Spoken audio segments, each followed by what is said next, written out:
Every day you want the truth. But when you come to Saudi Arabia, you must then every day you want the truth from your But when you come to Saudi Arabia, you stand. Then every day where is Allah? Then every day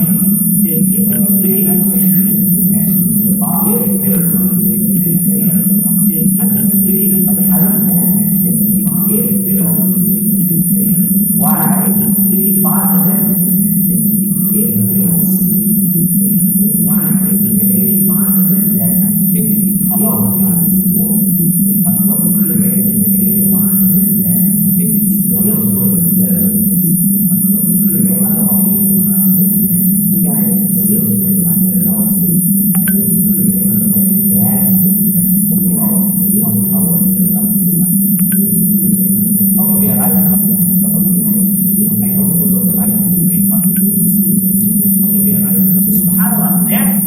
Where we want to be, like all the time.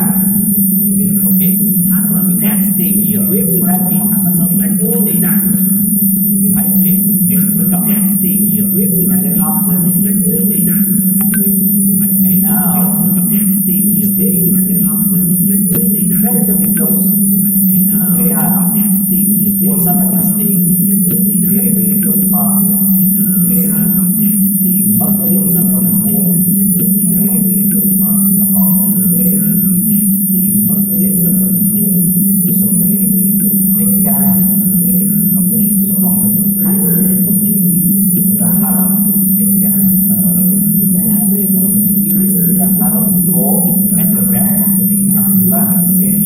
That's 1 kilometer away from the car. And the red card is from kilometers to the shore. That's the kilometer away from the car. And the red card is kind of quick to the car.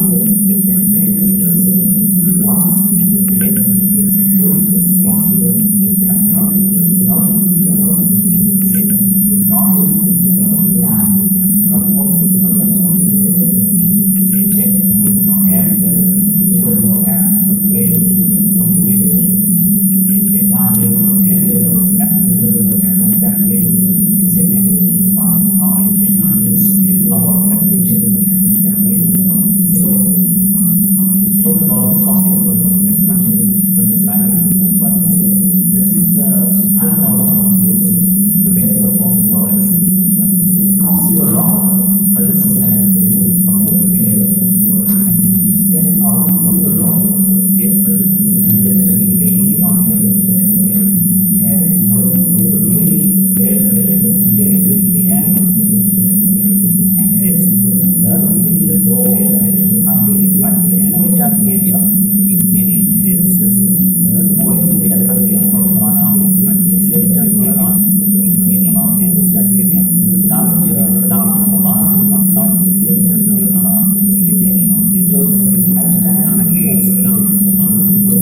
some point you will use the Satco bus during your stay in Makkah al-Mukarramah or during the days of Hajj.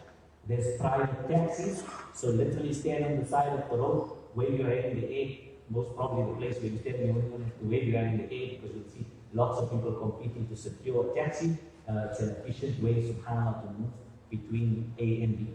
Not necessarily every day, because inshallah you'll be staying very close to the Haram, but you may have to opt between these three if you choose accommodation further away. Say for instance, you get to the Makkah bus stop, and the electronic screen there says that the next bus, because you came at 1:30 in the morning, the next bus is going to be at 2:15, as an example. Now you're thinking, I can wait here 45 minutes, or I can spend 10 riyals to travel the 3 kilometers. Where's the value? The value for me, I'm up, I'm on the move. The value for me is being in the hub. Spend the 10 riyals, as an example. So you may opt for one of these three services in terms of your movements in Makkah al-Mukarramah. Why only three? When everyone says, but Rahman, tell us about the Uber and the career. Good. This service works up to a point. So, up to a point, both theoretically and physically. Because of the large concentration of people in a confined space, the e-hailing services will be able to get you close to the Haram, but not on the Haram courtyard's doorstep, number one. It's smart to use the e-hailing services to get towards the Haram, knowing that you're going to walk a little bit of a distance. It's not smart to try and secure an e-hailing service thinking of departing from the Haram and getting to some other location. Because of the large concentration of people in a small space and the amount of physical space available, you'll see you book a ride and no one accepts. And you book a ride and no one accepts. And they accept and then they cancel because they come there and the traffic police are not allowing them past a particular point, so they cancel the ride. So just keep this in your mind that yes, you can use e-hailing services in Makkah al-Mukarramah. They may not be as efficient if I'm living close to the Haram. So I shouldn't primarily be using them if I'm attempting to travel from the Haram to some other destination. When I say other destination, for those people intending Umrah and having to do private transfers, etc., you need to look at the time of the year when you travel for Umrah. Ramadan will be very similar to Hajj from subhanAllah my experience of the last Ramadan, and I think you would encounter some level of challenge. If you are prepared to walk a kilometer or 1.5 kilometers away from where you are residing, calling us now residing close to the Haram front line, etc., and then try and secure or hail a cab online, subhanAllah, you have a much better chance because the roads are more open. Okay, so that was a little bit about transport, understanding it, checking in with my operator. Is this going to be necessary? Not going to be necessary based on where I'm living in Makkah al-Mukarramah. We moved, subhanAllah, very close to the days of Hajj now. Inevitably, for two reasons. The first being to contain costs. More than most South African packages, Hajj packages and Hajj offerings would have a portion of your stay closest to the days of Hajj where you are staying in Azizia. What is Azizia? It's a residential suburb that stretches from a little bit to the left of this picture, like in the cut off there, someone cropped the image, somewhere there, all the way, subhanAllah, beyond, up until this road. It's huge, brothers and sisters. What separates Azizia from Mina, this area with all the white tents, is Mina, a mountain range. So the reason for moving to Azizia is you are some 6 kilometers away from the Haram of Makkah al-Mukarramah. So the costs become a little bit less. Okay. But then in terms of what Hajj packages and Hajj offerings are presenting to you, where in Azizia will I be staying? This is, let's call it the length of Azizia. The width of Azizia is also once again cropped out of this image. What happens if I'm staying here and it's 3 kilometers or 4 kilometers of walking to Mina? That's not smart, when there may be other offerings that are, call it somewhere in this area. So telling me that I'll be staying in Azizia is one thing, but where in Azizia? Is it close to the main thoroughways? Will I be able to secure, is it on a Makkah bus route? We spoke about Makkah bus. Are there Sepco buses there? Can I catch taxis with ease? The difference between staying on one of the main roads or staying inside the actual suburb where I've got to walk 400 or 500 meters every time to the main road to buy food, to secure transport, etc., etc., a part of how we evaluate different offerings in Azizia.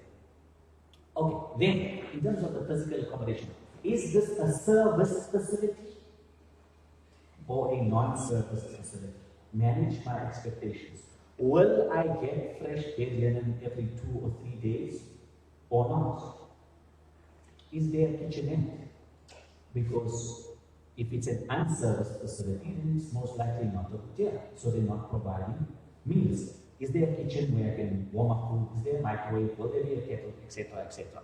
And then the very big question: am I prepared to share with other individuals? Meaning, we most likely will be 4 males sharing a room and 4 females sharing a room. Do I have specific needs that don't allow me to share with other individuals? Or is it just about my personal creature comforts, and that's why I'm opting not to share? What's the underpinning of the sharing versus non-sharing? In sharing, the cost per room is divided by the number of occupants, right? The number of occupants is determined by the floor size, the surface area of the room. So some rooms can sleep 4, others can sleep 5. What determines how many occupants in the room in terms of surface area is what they refer to as LSM, LSI, living standard measurement and living standard index. So as a South African, there's a particular personal space floor size that they want to be able to provide you with. Good. If we opt for sharing, it means we're splitting the cost between, call it 4 or 5 individuals. If we opt for not sharing, we are paying for the space of the other 2 or 3 individuals who would have been in that room. And that's the differential in cost between opting for sharing and not sharing. It's important that I share this with you, so we don't just say, you know what everyone says. I hope we'll get 1 or 2 likes or shares or thumbs up from operators who are tuning in. Everyone just says they're there to rip us off. No, subhanAllah. Now you understand what goes behind that particular thinking. Okay. You're going to see this title on slides next week as well. Subhanallah. For those of us who are planning Ramadan Umrah, I refer to it as the fallacy of iftar and suhoor. So you subscribe to a package that includes iftar. Why iftar before suhoor? Because in Islam the night comes before the day. So we count the 24 hours from the onset of Maghrib. So we start with iftar, we end with suhoor. Good.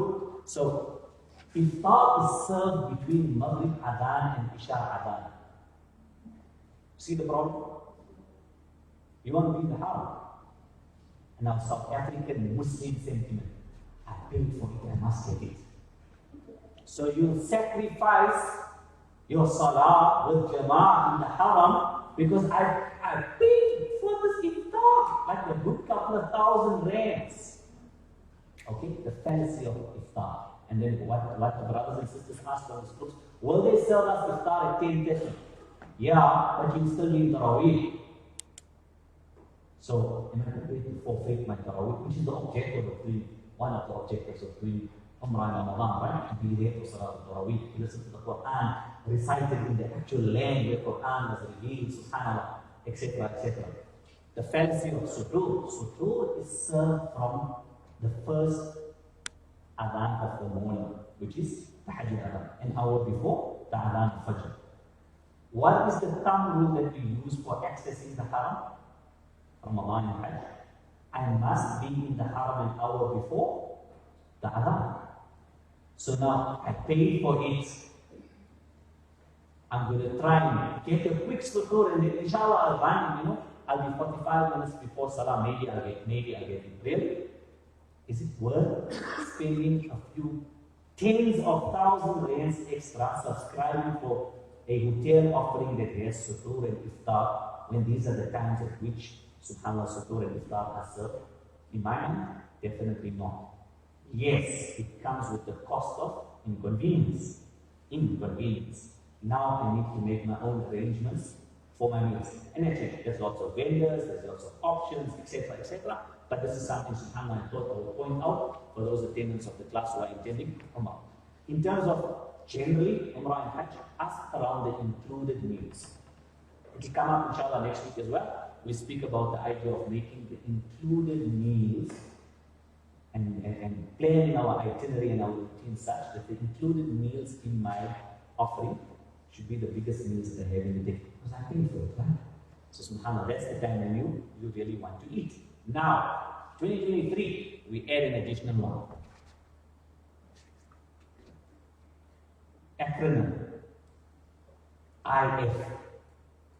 IF stands for what, sisters? Brothers. One brother seems to know, he's got a smile on his face. Intermittent fasting. No one wants to eat after 4:30 p.m. in the afternoon. And from subhanAllah, a spiritual benefit perspective, more so on the tail end of your Hajj trip, when you are staying a distance away from the Haram, so our Azizia days. A Hajj package is offering me breakfast and dinner. Breakfast, they got to earn, like us. Nothing really trained, there's no like eggs, all of that, pancakes, all of that. So subhanAllah, that's the breakfast. We appreciate it's basic. But they're offering dinner. Dinner is served what time? If not after Maghrib, then they'll say, no, people are going to the Haram for Maghrib, so we need to serve dinner after Isha. But then you have to factor in your travel time, in the crowd, from Makkah to Mukarramah to secure transport, whether it's Makkah bus, whether it's Sakto, whether it's private taxi, whether it's e-hailing, to get back to Azizia, to honor your dinner commitment. So my encouragement, and this one is for you as clients, to place a demand so that the operators start rethinking if they're offering meals in Azizia, could we rather have lunch as opposed to dinner? Because I'm most likely not going to be going to the Haram for Dhuhr because of the heat. But I am going to go to the Haram most likely either before or after Asr and stay till after Isha. Right? So that's something you want to explore in terms of how you deconstruct Hajj offerings. How many more? Inna lillah. Many more. Out-of-pocket expenses on the trip. So what ziyarat are included, what are excluded? We see the ziyarat included. And we are under this assumption that every trip, every tour, every visit to every place is included. No. There's a basic offering that is included to show you some of the important sites in Medina Munawwarah and Makkah al-Mukarramah. But alhamdulillah, and I say again, alhamdulillah, Allah has granted us as a community an enthusiasm to connect with our Islamic legacy. So, as a nation of people who visit the Haram, South Africans are one of the nations, even though we're small in number, who are huge on going to see sites of religious significance, other than the ones that are within walking distance or traveling distance, short traveling distance of the Haram. Find out which are included, which are excluded. Find out if the group offers a service. Let's use Medina Munawwarah as an example, to visit Badr, which is 150 kilometers away. Or are they hoping to leverage off some other existing service? Can you rely on that? Is your group open to you subscribing to that particular ziyarah with another group? Or do they want to lock you in to say, you will do all your programs with our spiritual guide, within our group, and not subscribe to things beyond? How will they take? Will they take deference to it? Will they not take deference to it? You need to engage them upfront. Let me speak about a definite out-of-pocket expense, which we'll cover in detail next week, inshallah. The meals post the Hajj days. So Hajj ends, right? Remember the accommodation one? Around duration of stay? From first night to either the first day of Hajj or last day of Hajj. When the last day of Hajj hits, from an operator perspective, service perspective, they use their limited resources, 1 to 50 or 1 to 75, to do the necessary logistically to be able to make sure that you get onto your flight in time. They are not physically sometimes available in your accommodation in Azizia to look after you, to care for you, to pamper you as they would have done in the days before. Not that they don't care anymore, but subhanAllah, from an operational perspective, it makes more sense for them to worry about that which is critical, the must-haves, as opposed to the nice-have. Query upfront, Are the means provided once Hajj ends? Or will I have to see to these myself? Because it will be an out-of-pocket expense. Then, I, mashallah, had someone that I knew in the airline industry, my niece, my nephew, my cousin, my aunt, etc. I secured my own tickets and they were much cheaper, and I arrived there and everything was beautiful. Now I need to depart. And they have all the passports ready and back via all the different authorities, and everyone's going to be going on a bus to the airport. But my flight time is 6 or 8 hours different to everyone else's flight time. And it's called the cheap fares.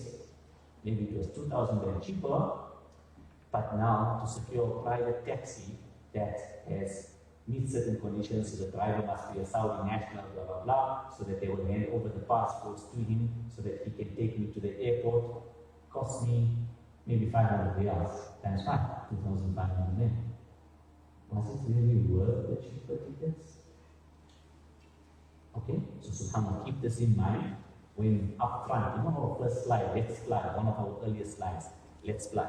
Or does my group make sure that if I take my own tickets, they will make transport arrangements for me, they will try and offset portion of the costs where possible, etc., etc. Touchy one. Should I go with a big Hajj group or a small Hajj group? There's a ratio of team members, khadims, service personnel, right? Agents and agents' assistants to a judge. Used to be 1 to 50, last Hajj was 1 to 75. Weigh up in your mind the advantages and disadvantages between a bigger group and a smaller group. While the ratio is the same, those sometimes with smaller numbers benefit a little bit more. Because, say for instance, they are on 200 as opposed to 225. Right? So 225 would entitle them to 3 personnel on the ratio of 1 to 75. But they make 200 and they allocate to them a third person. Understand? So that ratio now changes from 1 to 75 to maybe 1 to 68. You may not think it's substantial in terms of the example I'm using, but potentially, say for instance, they made 170 and there was an additional visa available for service personnel. It changes the name of the game in a big way. And also, with that being said, whether a big operator or small operator, appreciates that as you are concerned and send a WhatsApp query and a voice note, and you even kicked off an email, that one individual from a ratio perspective is responsible for either another 49 people or another 74 people. So the turnaround time, you already start cursing and giving your, as we would say, du'as, etc. for people. Keep this in mind. I'm not saying that you should allow yourself to be daunted, but you should also adopt, subhanAllah, a systems thinking mentality of appreciating what is going on here. What are they busy with? Is this really something crucial and critical that needs to be resolved right now? Is there perhaps, what happened? Is there perhaps another way that I can secure the assistance I require? Does this fall in the ambit of my operator, or does this fall in the ambit of the Hajj mission? Who are the people in the Hajj mission? I've particularly themed this bullet Hajj mission, not because I have a difference to the South African Hajj Authority, but because we have more than just the South African audience. And guess what? Many of our brothers and sisters from the developed world no longer have a Hajj mission. So it's, as we would say, DIY, do it yourself. This bullet is non-existent in terms of their Hajj journey. They then only have as their last port of call the Mu'assasa. Let's explain what's the Mu'assasa for those of us who don't understand or are not familiar with it. So South Africa hosted the World Cup in 2010, right? The World Cup took place this year in Qatar. And Qatar was the host nation. But who oversees the World Cup? FIFA. Okay. But does FIFA actually do the work on the ground, build the stadium, see to the transport networks? No. They have an LOC, Local Organizing Committee. So FIFA is equal to Ministry of Hajj and Mu'assasa is equal to local organizing committee. These are the people, locals, Saudis, who would be responsible for Hujjaj from different regions of the world. Ask myself, with every challenge I encounter, with every assistance I require, is this my operator's responsibility? Is this the Hajj mission's responsibility? Is this the Muassasa's responsibility? I know these particular points or bullets are a little bit random. We're already, subhanAllah, 1 minute over, so I'm going to try and wrap up very quickly. I'm going to move to the next very random one. So, in terms of the encouragement that you're finding on all the WhatsApp groups and Facebook groups and I don't know which other groups, mashallah, that are trying to upskill you for your, inshallah, impending Umrah trip or Hajj trip, they say read the online reviews. Okay, brothers and sisters, who writes the online reviews? You know what? If I wanted to, my brothers in the audience, if I wanted to, I could make Umrah every month. Because I just needed to ship off a couple of emails to some of the hotels, and guess what?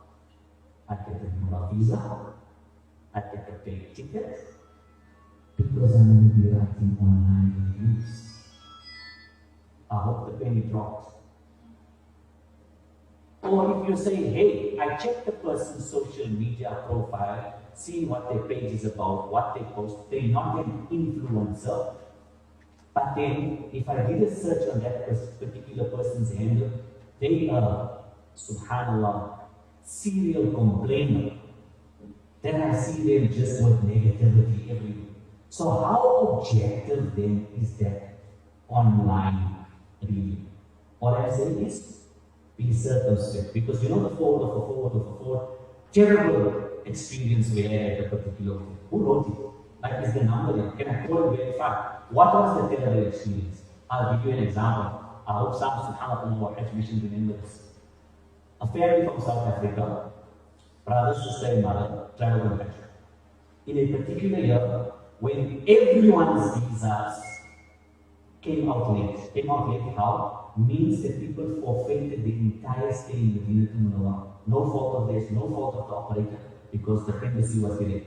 For whatever reasons and the dynamics behind it. This family lands in Medina Munawwara. They have a triple room. Good. So they're given the keys to their room.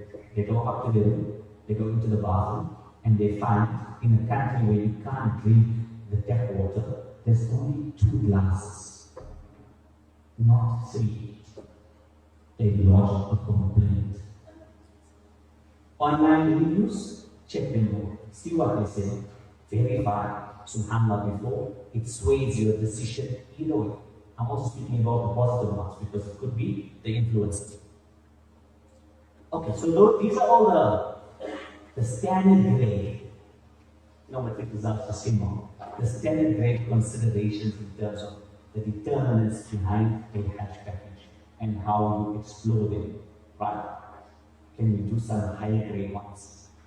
This is the part where in last night's post I mentioned, inshallah, may Allah subhanahu wa ta'ala allow us to live this. We do our part to raise the bar in terms of service levels. What's the cohesion quotient of the group you're traveling with? They've got all these big names, you know, the crowd pullers. This person, that celebrity, traveling with them for Hajj. Okay, very nice. How many years experience is there on Hajj? No. A certain person has been going for X number of years. Okay. Has he been part of this outfit for that X number of years? Number one. Does the group have a designated female guide who's experienced on Hajj? Or is it, as we would say in South Africa and Afrikaans, sample community? So this person is very good with Hajj, mashallah, even extra staff visa, we take a wife along. Is it someone who's able to engage on a decent level? Maybe not as the same as the spouse, male or female, either way, subhanAllah, but someone who can engage, who's been part of this operation for X number of years, who understands how the mechanics and the machinery of this whole engine, looking after anything from 50 to 1,000 or 1,500 Hujjaj operates. Or is it, subhanAllah, a whole lot of disparate, unconnected individuals who respectfully in their own right have individual experience of having serviced Hujjaj in different places now brought together. Who am I traveling with?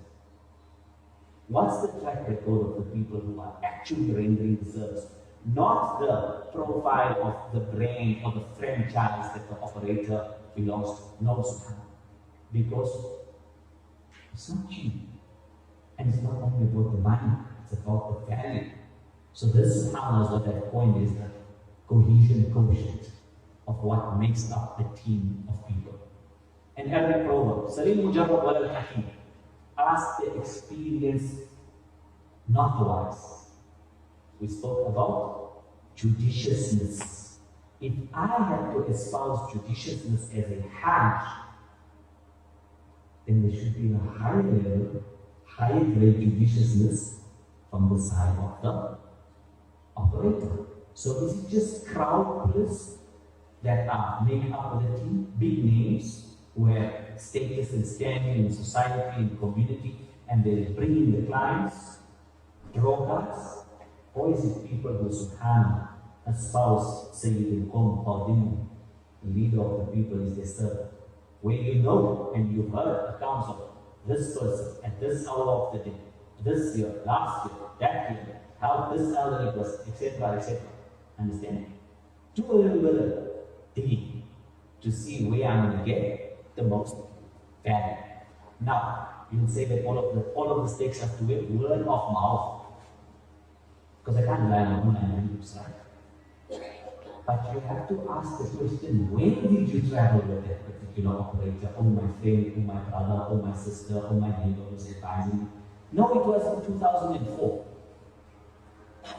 Their experience is outdated. The people who service the Hujjaj under that particular outfit, subhanAllah, those probably retired by now. Think carefully around the feedback, the input, the critique, the recommendations we get from everyone who sincerely, out of subhanAllah, their excitement for Hajj, wants to offer us advice.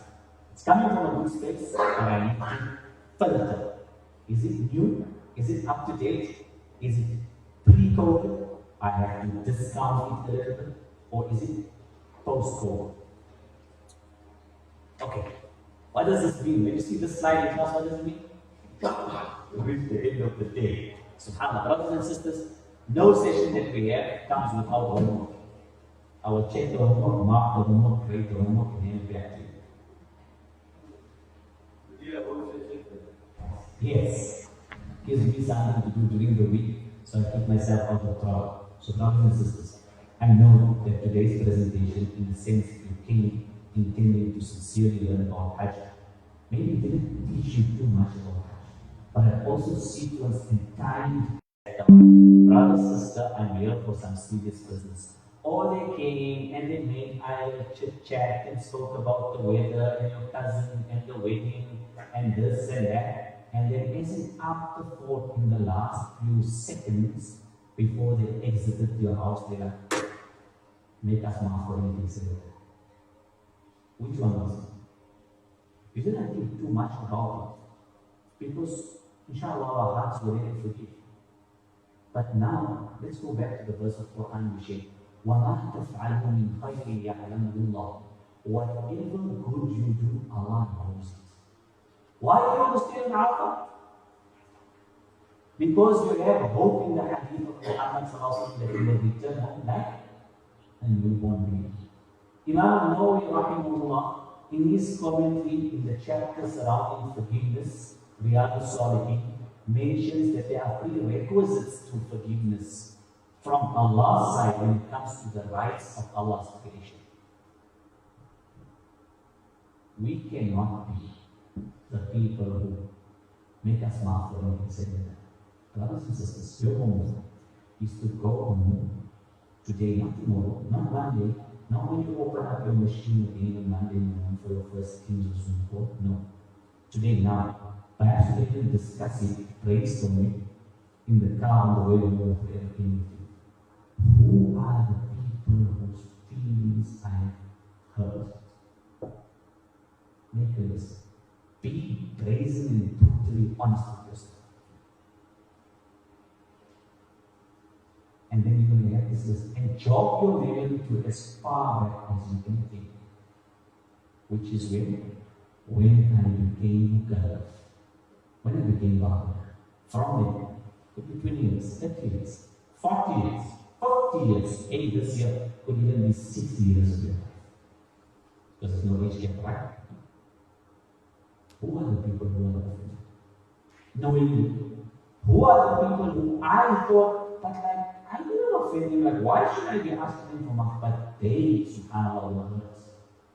If it means you need to phone around and have difficult conversations to ascertain who those people are, you're going to listen. And you're not waiting for Ramadan to go in, okay, today we'll do no, tomorrow we'll do low. No. You're going to start now.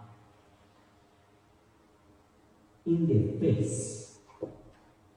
Brother, sister, we had an altercation 25 years back. Man tawada'a lillah rafa'ahu Allah. The one who humbles himself before Allah, Allah elevates him. Or her. I wrong you. I'm sincerely begging for forgiveness.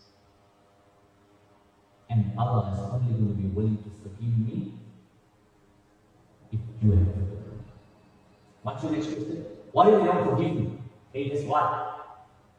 You did your part. But I know they'll never forgive me. You didn't do your part. You have to go and ask. And you're thinking now I'll have this list and then inshallah I'll start with the easy one so I get a hang of how to do this. You start with the biggest one, the bull in the china shop. Subhanallah, go and start with that. I'm going to share with you 2 anecdotes. 3 minutes left. I had this discussion with the brother. He tells me, Abdurrahman, look at my arms. See that they're not straight, they don't look the same. Look at my hands. See that, subhanAllah, they malformed. Because in my life, I would run into any situation with kicks and punches. There's people that walk past my business today and look at me as we would say, skill. And I don't know why. And then someone tells me, but your mood was bad. So you know what happened? That night when I had this discussion with his brother, he took out his phone and he phoned people who were in his circle 10 12 years ago. The guy said, hey, bro, 15 years. He's like, you know what, I need help. Can you remember the guy? I'm there, speakerphone. He's like, bro, you would just go punching and screaming into any situation. But look, I can remember, and he did the subhanAllah. With my hands, I saw his outcome. And I'm telling you, brothers and sisters, wow, a world of difference. I know a brother who, when we had this discussion, he went and knocked on his friend's door, both adults now, fathers, got children, etc. Went to his friend's house where he used to play when he was a child. Rang the bell, friend's mother, hey, I haven't seen you for so long. Like, how are you doing? Wife, kids, whatever else. He's like, please give this to Muhammad. What's it?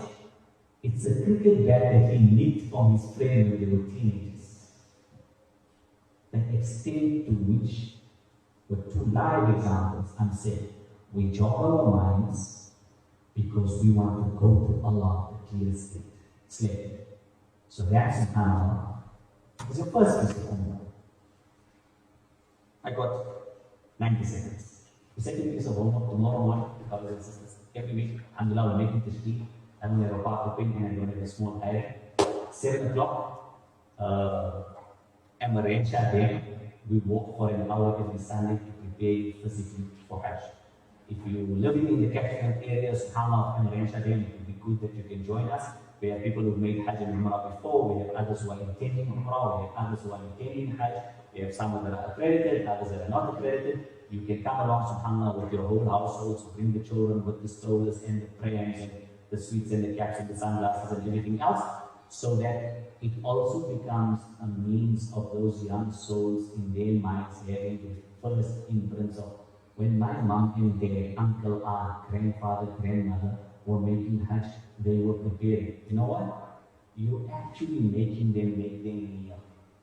Long after we return to Allah, your account, your hisab of deeds will still be counted because you planted a seed. in the mind of a young bondsman or bondswoman of Allah when they were, subhanAllah, ma'soom and sinless, because they would say in their mind, in their own, subhanAllah, naive, innocent manner, one day I'll also go to Makkah. So bring them along, benefit, leverage of those who traveled more recently.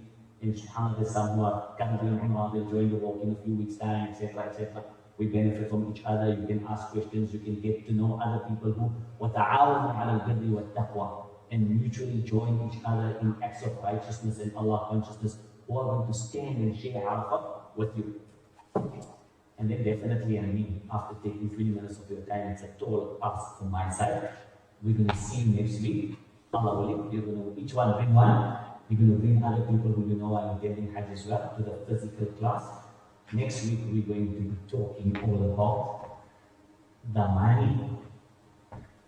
Show me the money so we can go shop. You know how to buy a Hajj package right? After today. But we're going to speak about preparing for the actual trip and how to expend your finances and be financially prudent on the trip. And naturally, there must be a sales pitch, right? So some of the spending you're going to do in my shop. Okay, that was just a joke. Brothers and sisters, that brings us to the end of today's session. If there's any questions you are on the WhatsApp group, you can pose them on the group. If you feel that the question is a little bit of a more personal nature, you can private message me. My icon in the group says TP display profile says daily connecting people. Right? I'm not a high-end network individual or something. My idea is to connect people to Allah subhanahu wa ta'ala. You can just private message me. If it's one of the sisters and you're more comfortable asking the question with your spouse, you can set up another WhatsApp group.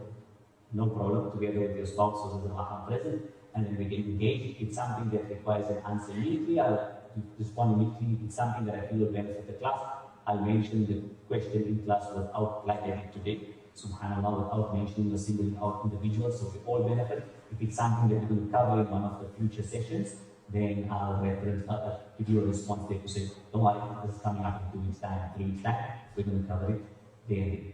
There was supposed to be a whole section for questions. Those of you who need to take leave, subhanAllah, because we have on the commitments, you're free to take leave. Those who have any questions, I'll make myself available, inshallah, for the next 10-15 minutes. We can engage publicly or we can engage one-on-one. And in closing, then Jazakumullah khairan to all the brothers and sisters who subhanAllah took out the time to come through this morning, now this afternoon. So today, inshallah, we'll see you next week. We plan to start spot on, inshallah, 10 a.m. We'll do our part to circumvent and mitigate for the load shedding, etc., etc. And also to make sure that we have the live feed a little bit spruced up for those brothers and sisters that are tuning in. So do forgive us for any inadequacies there. We close, subhanAllah, in the manner as taught to us by our pious predecessors. Subhanallah wa bihamdihi, subhanallah wa bihamdika, nashhadu an la ilaha illa anta, nastaghfiruka wa natubu ilayk. As we would say in the radio interview, wassalamu alaikum wa rahmatullahi wa barakatuh.